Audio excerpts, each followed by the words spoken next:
Not gonna lie, he's speaking straight facts. Straight facts. What up, though? As we get deeper into the Diddy story, pause, we start to notice how Diddy was being exposed by the media. From cartoons like Madagascar and the Boondocks, to appearances in TV shows, and even speculations of movie characters being modeled after Diddy's behavior. Yes, we are going to explore how the media has been exposing Diddy, bringing you the straight facts. Now we must ask ourselves, is the media truly exposing Diddy? Or is this them showing us that we live in the Matrix, a fake reality where the elites control the world and show us what's next to come through the media? Nah, I'm just playing. Or am I? Now we all know The Simpsons been doing this for years, but let's look at our first example. Diddy makes an appearance on the Nickelodeon show, All That. And he's still sound asleep. What are we gonna do? You know, in situations like this, yeah, I always ask myself, what would P Diddy do? P Diddy? What's up? We can't wake up Shane. Tell you what. Take this toy helicopter. Put it down his pants. All right, we'll do it. We'll do. Didn't work. He's still asleep.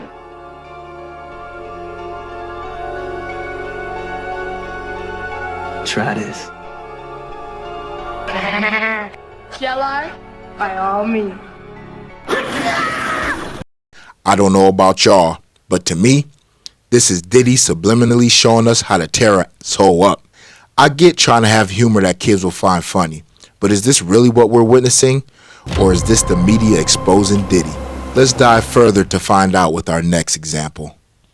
What if I told you one of the characters in the Madagascar movie is based on Diddy, and nobody noticed it for 20 years? See, in 2005, Chris Rock, who's a famous comedian and has mutual friends with Diddy, signed on to voice the zebra in Madagascar. And at this point, Chris had been hearing horror stories about Diddy for years, so he and the writers teamed up and slipped in a line that exposed Diddy. See, at 36 minutes in, there's a scene where the main character stumbles upon a massive party, hosted by the character King Julian. And at this party, it just so happened to be on an island filled with naked animals dancing on top of each other, which is when Chris's character says this. This is like a puffy party. A puffy party? Last night, I had me an after party. I spiked some drinks. Now everybody out.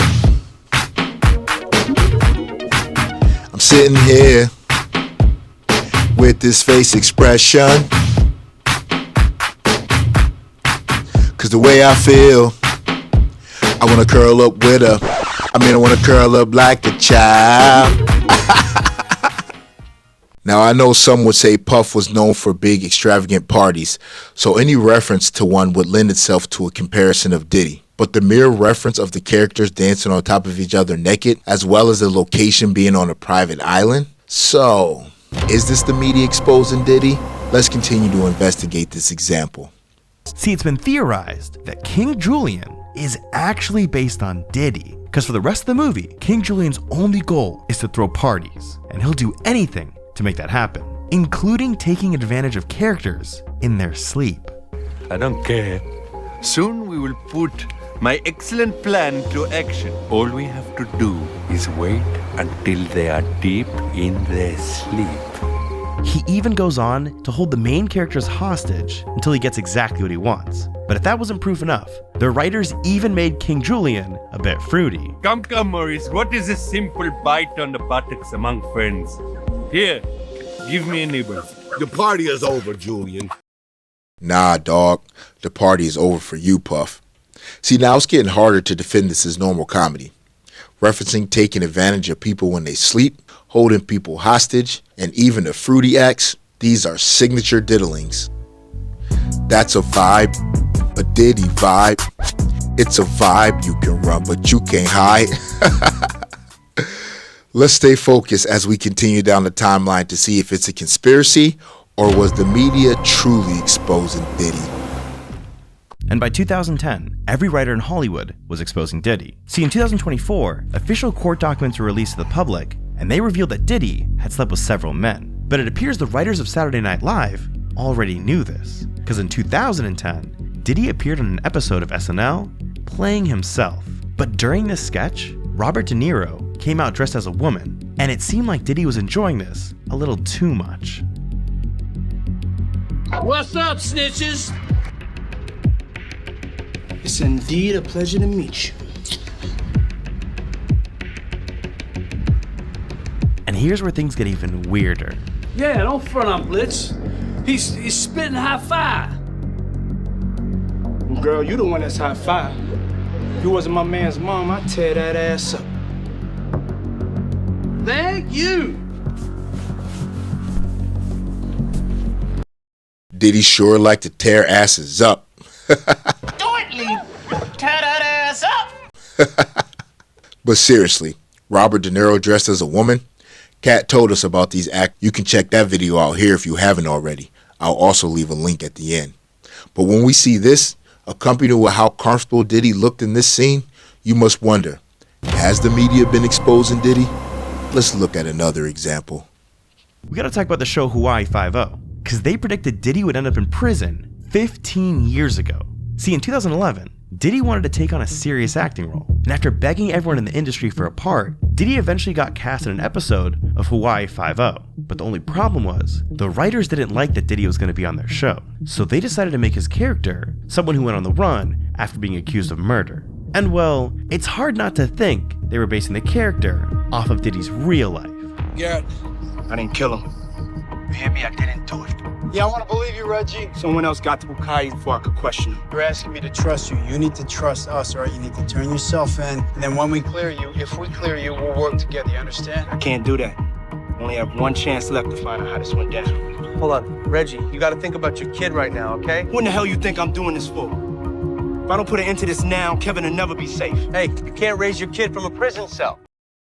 Now Diddy should have learned from this role and he should have booked it. But instead, he came to New York where he was anticipating getting locked up. But he don't got to worry about raising his kids from a jail cell, because judging by some of these allegations, they might end up in there with him. But this clip even predicts his downfall. So has the media been exposing Diddy all along? The TV show Supernatural exposed Diddy's sex addiction years ago. See, when the accusations about Diddy started to pour in, the world started to learn about the term freak off, which is what Diddy used to describe his secret parties that involved some of the most horrifying things imaginable. And in the moment, it seemed to catch everyone by surprise. Well, not everyone, because over 13 years ago, the writers of Supernatural dropped a line in about Diddy's freak-offs. And on top of that, they also decided to slip in a line during an episode exposing Diddy's dark side. So what kind of thing likes virgins and gold? P Diddy?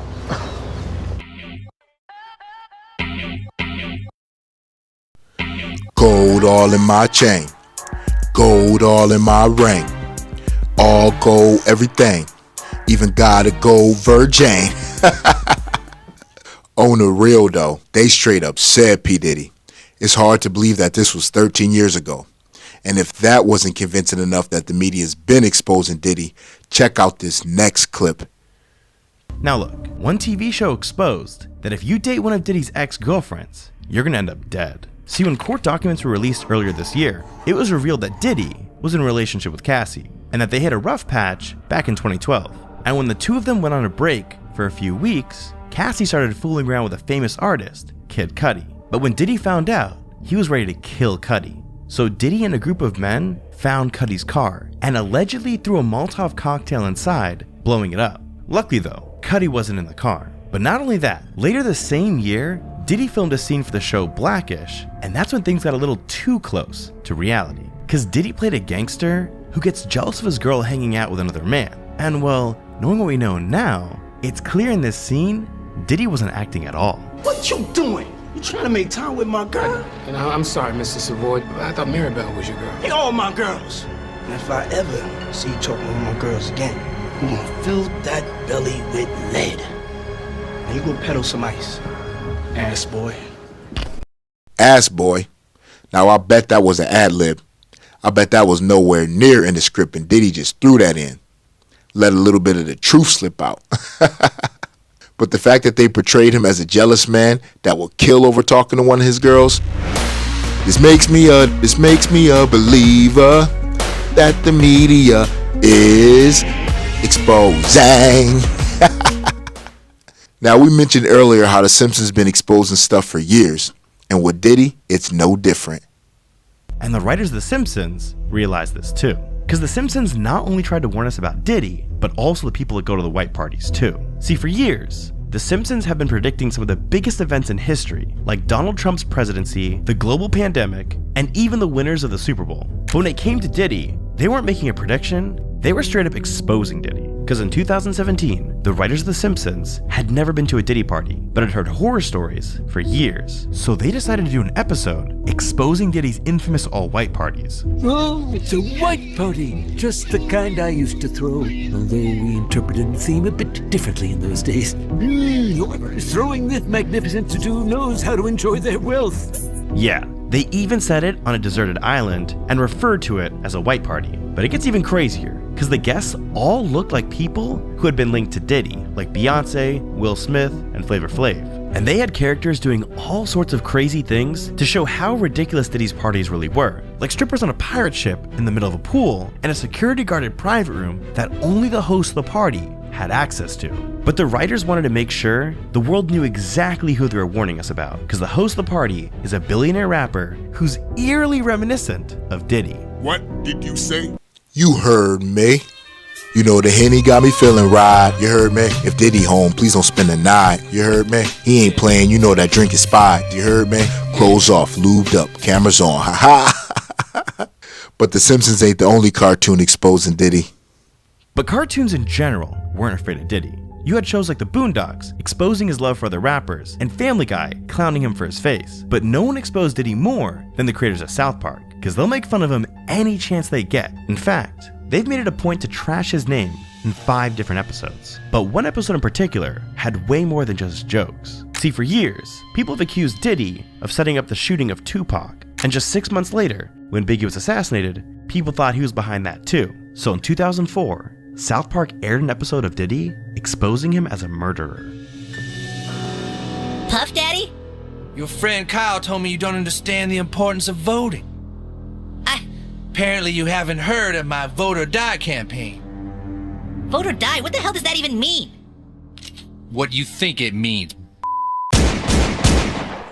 Now, South Park's been clowning everybody, but with Diddy, it seems more like a warning, exposing the type of guy he is. Even his campaign slogan, Vote or Die, I never really thought about it, but now, looking at it now, seems more and more fitting. Now, the Diddy exposure even hits the box office. Let's look at this last example before we wrap it up. Just a month before his arrest, it was exposed exactly how Diddy tortures his victims in the movie Blink Twice. See, in August 2024, Blink Twice hit the box office, which follows a billionaire who invites women to his private island, where they spend the entire weekend doing drugs and partying. But as the movie progresses, some of the women start acting weird and others slowly disappear. It's revealed the billionaire had been drugging the women with perfume. Now, this movie was made before any of the news about Diddy broke, including the recent news about Diddy allegedly using baby oil to drug his victims during freak-offs. But how could the filmmakers have known about this? Well, when you look into who directed the movie, it all starts to add up. Because as it turns out, Zoe Kravitz, the daughter of legendary musician Lenny Kravitz, was the director. And if you look into Lenny's past, you'll find that not only did he party with Diddy all the time, but they even made music together. So it all makes sense that Zoe, who spent her entire life around her father, would know all of Diddy's secrets. And Zoe's not the only one who started to speak out. Diddy's entire empire has begun to crumble. It's hard to say exactly how Diddy's trial will go in May, but one thing's for sure. We will be there to bring you the straight facts. Now, before we go, I'd like to give y'all some food for thought. You know, something to digest to the next time. And remember, you can help us eat by liking the video, leaving your take down in the comment section, and subscribe to keep us live. Now remember, we ain't curved no opinions, we ain't been no truths, we bringing the straight facts. Remember that terrible apology that Diddy put up after the Cassie stuff got leaked out all the way? That video lined up totally perfect, almost to the word, to the lettering, to the phrasing, to the emotion, to the speech that Channing Tatum gave in Blink Twice. There's no way she imagined that stuff up in a script. She talked to somebody who was on Epstein Island. That's clear. All of these terrible things you don't want to acknowledge. This is reality. They fooled you into believing that it's not. It is.